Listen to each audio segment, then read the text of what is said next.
Hello friends. तो आज इस वीडियो में हम लोग बात करेंगे एसबीआई क्लर्क के बारे में। तो जैसा कि आप लोगों को पता है, मैंने बताया था अपने वीडियो में कि मैंने आरआरबी पीओ और आरआरबी क्लर्क के लिए अप्रैल 2024 से प्रिपरेशन शुरू किया था। लेकिन उसके पहले मैंने एक बार एसबीआई क्लर्क भी एग्ज़ाम दिया था, फर्स्ट टाइम, जो कि मेरा पहला एग्ज़ाम था बैंकिंग का। और उसका एग्ज़ाम जो आपको पता है कि जनवरी में हुआ था 2024 में।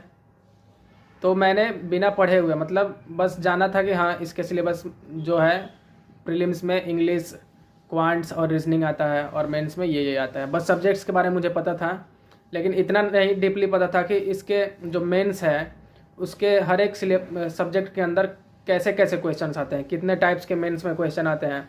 बस प्री के बारे में थोड़ा सा अच्छा से पता था और तैयारी भी मेरी अच्छे से नहीं हुई थी। जनवरी में ही मैंने 5-6 मॉक लगाया होगा और उसका प्रीलिम्स दे दिया था, जो कि 6 जनवरी को मेरा पड़ा था एसबीआई क्लर्क का प्रीलिम्स।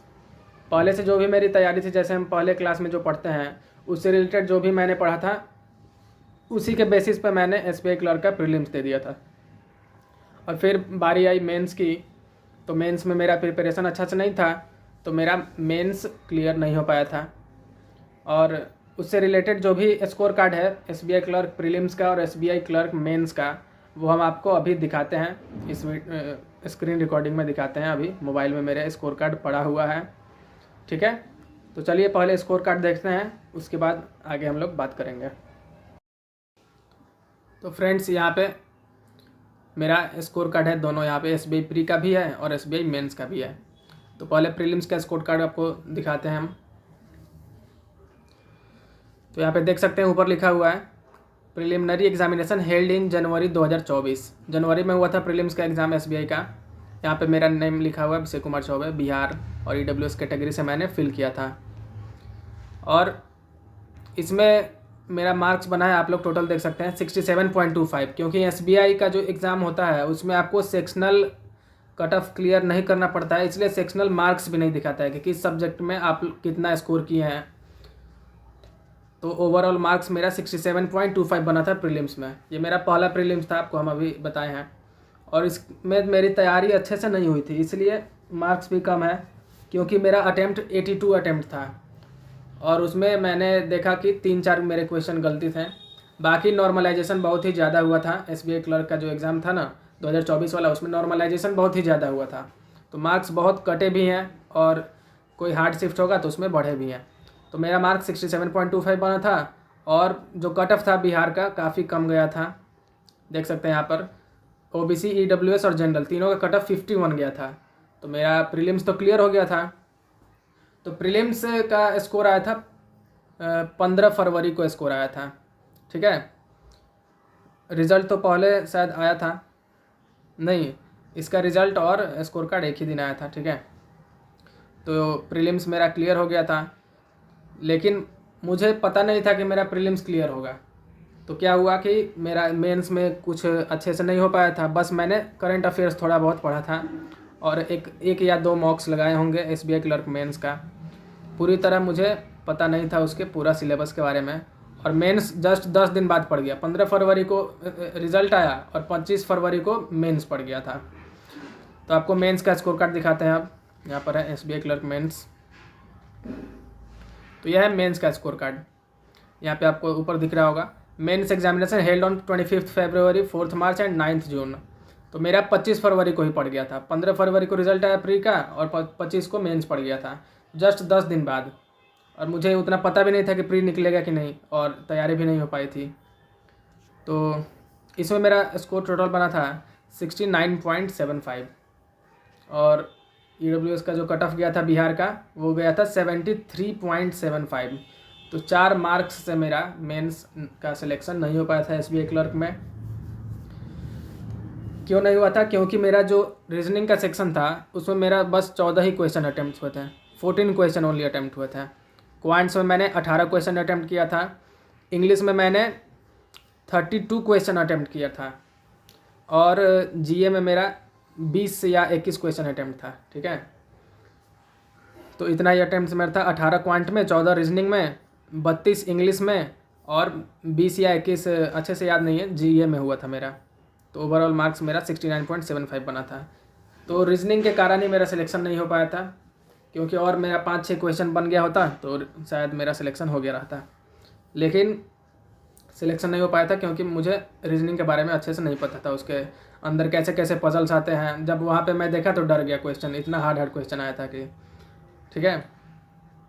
तो यही था, 4 नंबर से मेरा सिलेक्शन नहीं हो पाया था।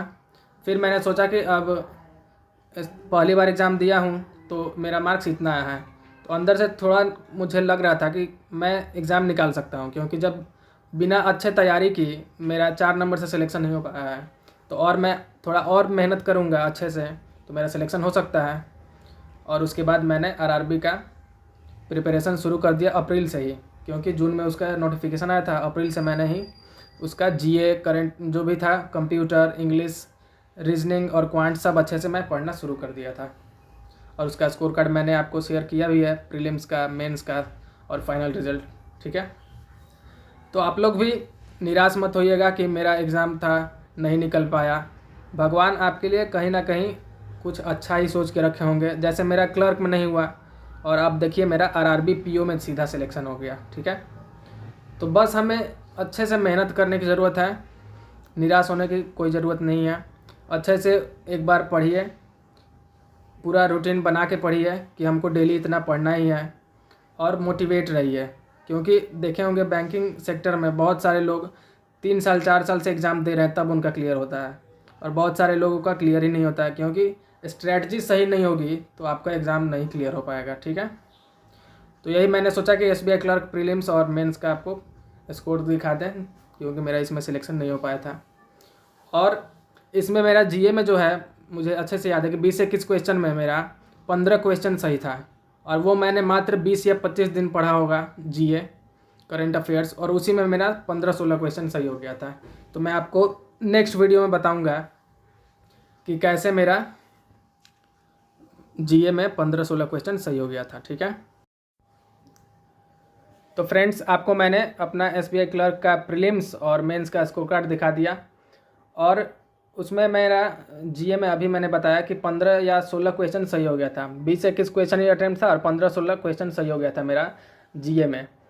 और उसका मैंने प्रिपरेशन जीए का लगभग 20 या 25 दिन पढ़ा होगा पीडीएफ से या फिर मॉक्स से।